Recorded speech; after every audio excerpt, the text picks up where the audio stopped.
Assalamu alaikum warahmatullahi wabarakatuh.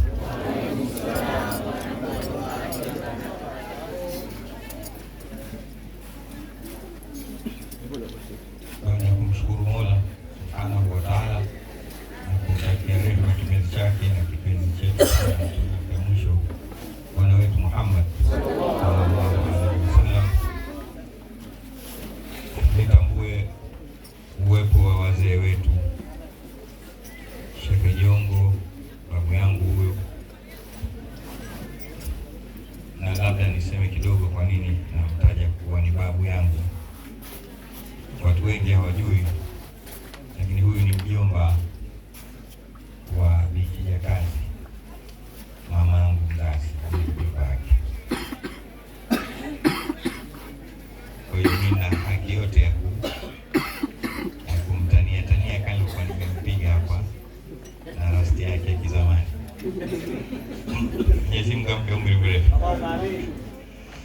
Kadhi wa mkoa huu wa Kigoma, babangu Sheikh Idris bin Sheikh Abdul Muhsin Kitumba, lakini sahibul maqam Sheikh Abasi,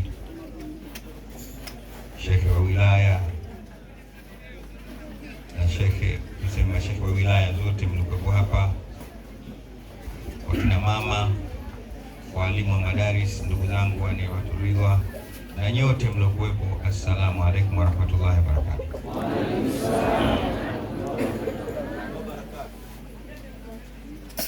Ni kweli kwa kule Dar es Salaam 7:30 hii mara nyingi watu wanakuwa washazifunga shughuli, na hiyo sio kwa uvivu, bali kutokana na uhakika na jiografia ya mji wenyewe. Mji umekuwa mkubwa sawa sawa na nchi nzima, kwa wanapokutana watu sehemu husika, basi inabidi wamalize jambo mapema ili warudi mbali. So kuna wengine ili aje katika hadhara yuko katika mkoa ule ule anatembea zaidi ya kilomita 40 mpaka 80. Kwa hiyo tunawafanyia watu yasiru wala tuasiru, ma la yudraku kullu la yudraku qallu, kisichopatikana chote uchache wake auacho. Alhamdulillah, nimesimamishwa tena na wazee wangu katika hadhara hii tukufu, na haki ya kuita hadhara tukufu kwa sababu inafanyika katika kiwanja kitukufu. Sharaful makani bil makini, ana mmoja anasema hivyo. Utukufu wa sehemu ni kutokana na aliyoishi pale. Kiwanja hichi ameishi mtu mzito, mtu mkubwa aloutumikia umri wake kwa ajili ya dini ya Allah subhanahu wa ta'ala. Mwenyezi Mungu amrahamu, ampe kitabu chake kwa mkono wa kulia, na sisi vitukuu basi asitunyime baraka zake, na tupate maarifa aliyopata yeye, na sisi tuyafanye yale yale. Alhamdulillah, mchana tulitabaruku, tulisema kwa muda mrefu, takriban dakika 45 nilisema pale, na akili ya mwanadamu huwa ikafika pahala ikakimwa, ikachoka na inapenda vipya. Kama sasa hivi yanayofanyika ni mapya ambayo mchana hayakufanyika kwa urefu huu.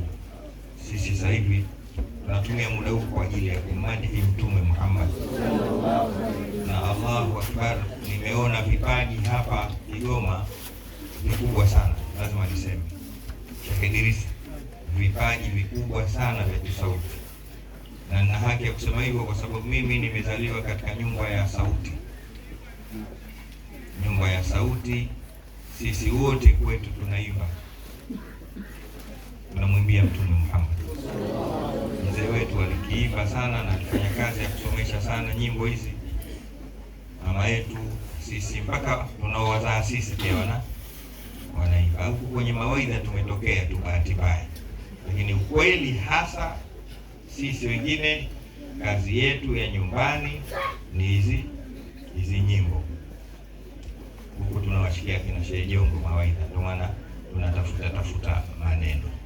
Kwa hiyo alhamdulillah, kwa hiko cha kuwa nimezaliwa katika nyumba ile, nimeona vipaji vingi sana. Natamani nihamie moja kwa moja Kigoma nije kuishi na hivi vipaji, na inawezekana.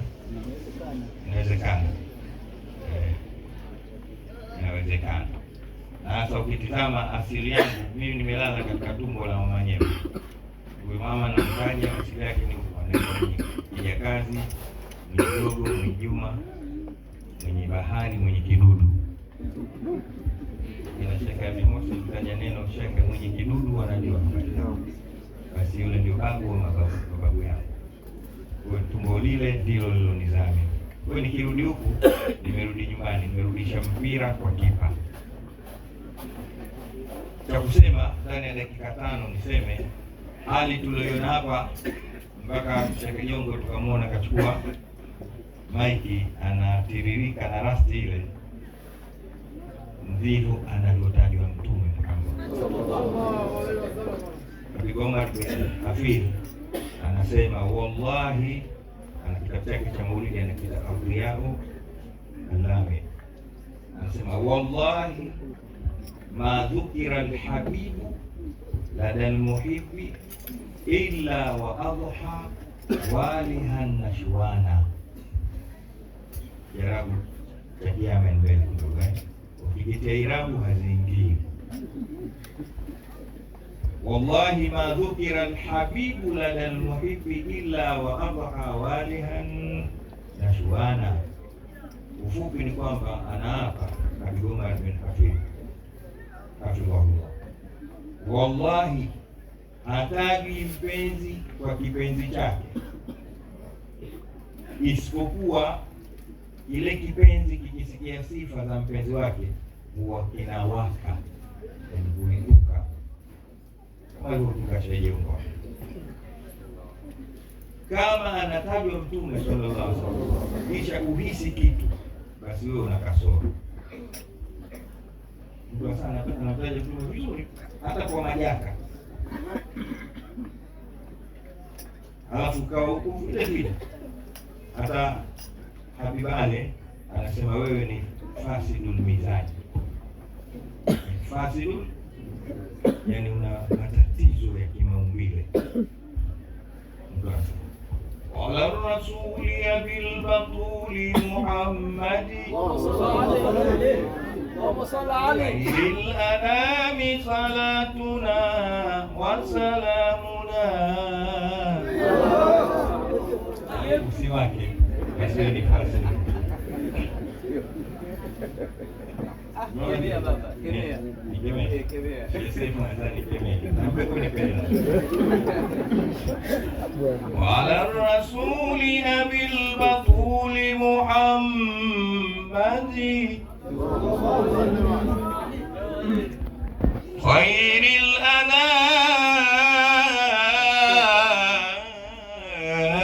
anami salatuna wa salamuna.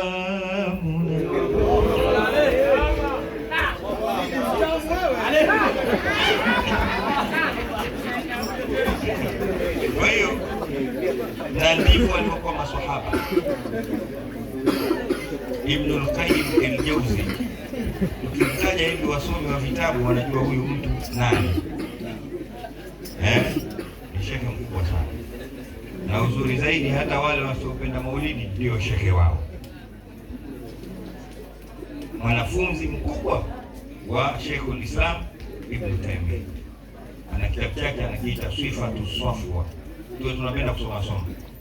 Anataja mle hadithi aliyopokea Abdullah bin Umar radhiallahu anhu, anasema hata kifo cha Sayyiduna Abu Bakar ni Siddiq radhiallahu anhu sababu yake ni kufa Mtume.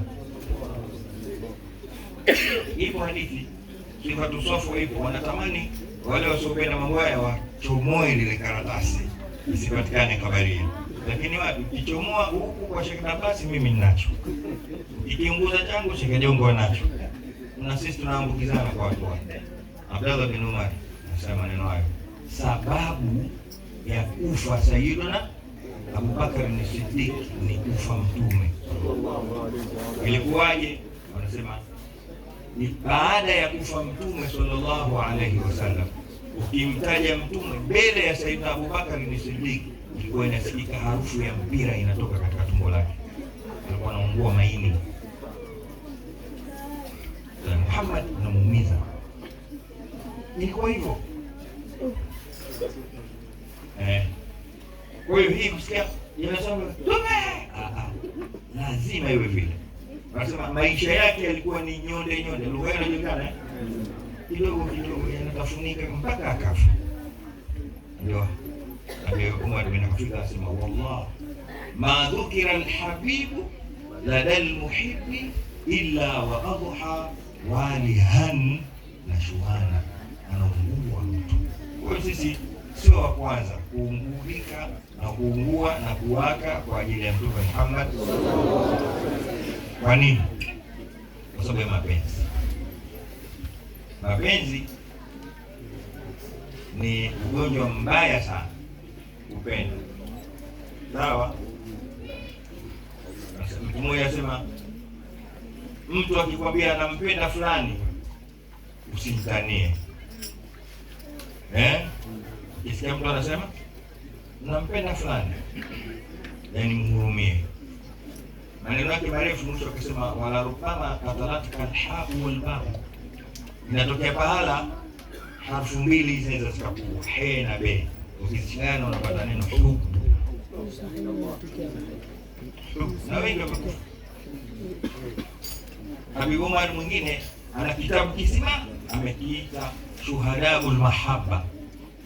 Shuhadaul Mahabba, mashahidi wa kifo. Na mle ndani na hadithi ya Mtume Muhammad anasema, kama mtu amependa kitu au amempenda mtu katika mapenzi ya halali kisha akafa kwa mapenzi yale, anakufa shahidi kabisa. Kabisa. Umempenda mtu kisha ukafa kwa mapenzi ya halali, kifo kile wewe unaandika ushahidi. Ukaangalia kwenye vitabu atutungi. Ndio usimchezee mtu alikwambia mimi nampenda fulani. Kwa sababu gani? Ndio malipo ya watu wema. Innal ladhina amanu wa amilu salihati sayaj'alu lahumur rahmanu wudda.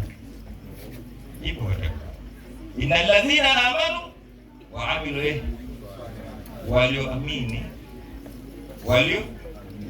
na wakafanya mema, malipo yao sio pepo. Sayaj'alu lahumur rahmanu wudda. Mungu anawalipa mapenzi. Lazima ukae, kama tuko darasani tungeeleza ile ni mapenzi gani? Ni mapenzi kwanza kumpenda Mungu Subhanahu wa Ta'ala, pili kumpenda Mtume sallallahu alaihi wasallam, kupenda Qur'ani, nne kupenda mwenendo wa Mtume sallallahu alaihi wasallam. Mankana yoyote ambaye anampenda Mtume sallallahu alaihi wasallam kisha hakupenda mwenendo wake, huyo sio katika wale. Kwa hiyo mimi nimalize maneno haya kwa kuhitimisha. Pendeni tukampende Mwenyezi Mungu Subhanahu wa Ta'ala. Tena natia nukta, tumpendeni Mwenyezi Mungu kabla ya kumwabudu. Leo watu wengi wavivu wa ibada kwa sababu hatuna mapenzi na Mwenyezi Mungu. Hatujachuma sayaj'alu lahumur rahmanu. Nasema tunampenda. Lakini mapenzi ya kweli, ukiwa unampenda kweli Mwenyezi Mungu Subhanahu wa Ta'ala, kamwe hauwezi ukampenda mwenye kumpenda kisha ukamkhalifu, kisha usimtii. Unadhihirisha mapenzi kwa mtu alafu umtii, haiwezekani. Mayari fil matluba yahkimu abada. Mwenye kujua anachokitaka katika mapenzi udharau anachokitoa. Uje kuona mtu kahonga wewe unaona mtu katoa nyumba nzima kisha anambia nyumba rejea jepangu Songoro. Nirudie, mmoja katika watu wa mahaba anasema mayari fil matluba yahkimu ma badal. Mwenye kujua anataka nini udharau anatoa nini. Tunaona hapa wametoa mabunda ya pesa, anadharau kwa sababu wanajua anataka nini. Ndio hapo sefu na muda mtu anaonga vogi kipitie pamba kakipenda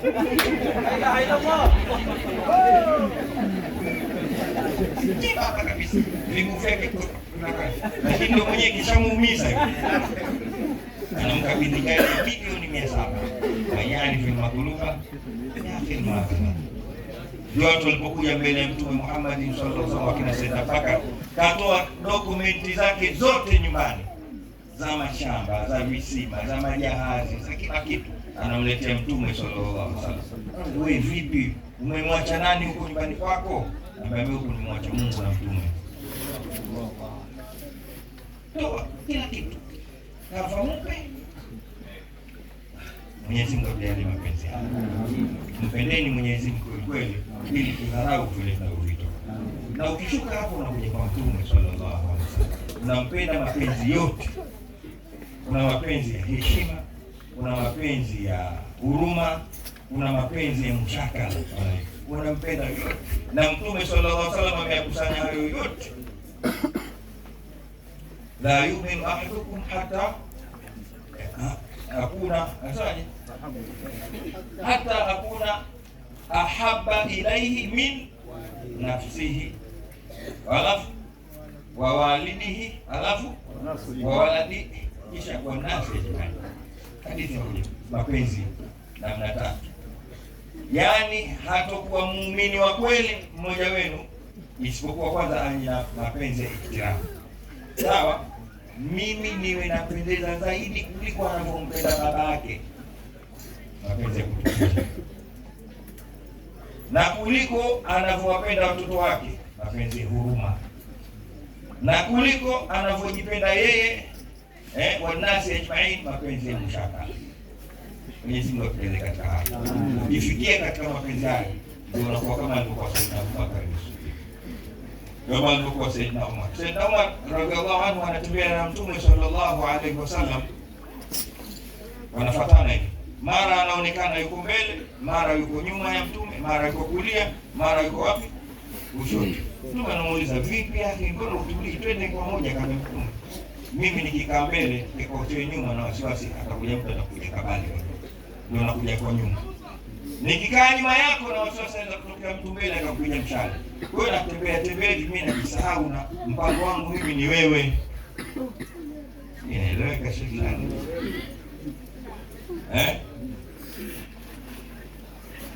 Saad bin Rabia anakufa katika vita vya Uhud. Mtume sallallahu alaihi wasallam alikuwa na kawaida ya kutuma kikosi kazi.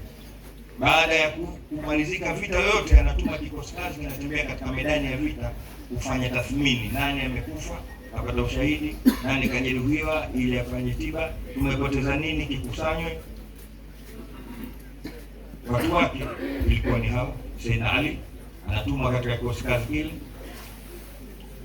Salman al-Farisi, Suhaib al-Rumi na wengine. Hao watatu wataja na bwana mkubwa Zaid bin Thabit, anaambia nendeni. Kila baada ya vita wanakiona hiki kimepotea chetu, wanacheka sana, huyo amefariki, wanamweka katika kundi la shuhada, huyo amepata majeraha, wanamweka katika wanaopata tiba. Wakakutana na huyo Saad bin Rabia.